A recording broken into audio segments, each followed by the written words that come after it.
কারণ আসাদুজ্জামান নূর একজন নাট্য ব্যক্তিত্ব ছিলেন, আপনারা সবাই চিনেন যে বাকের খান হিসাবে, তাই না?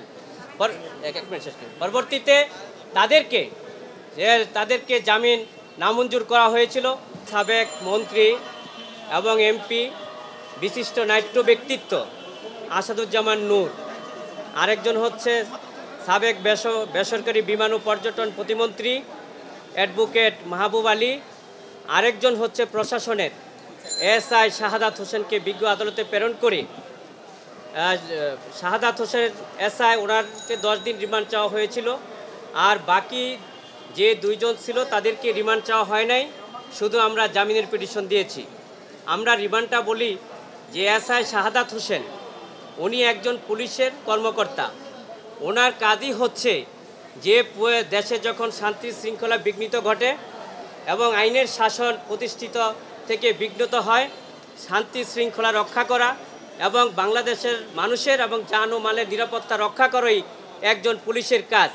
সেই উপরের নির্দেশনা অনুযায়ী তার কর্মরত ঊর্ধ্বতন কর্তৃপক্ষের নির্দেশ অনুযায়ী দায়িত্ব পালন করেছে। এইখানে সে হত্যার ইন্ধন দিয়েছে বা কোনো কুপরামর্শ দিয়েছে, প্ররোচিত করেছে, এই ধরনের ঘটনায় কোনো সম্পৃক্ত নাই এবং ফরওয়ার্ডিংয়েও সুস্পষ্ট কোনো উল্লেখ নেই।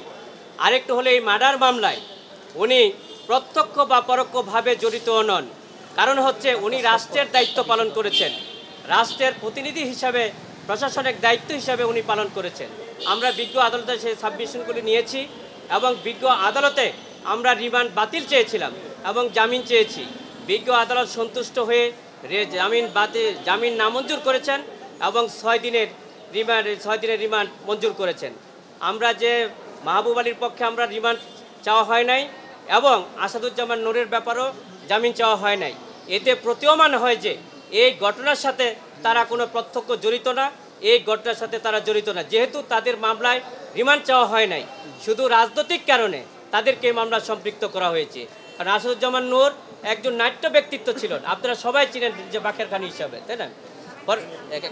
পরবর্তীতে তাদেরকে জামিন নামঞ্জুর করা হয়েছিল।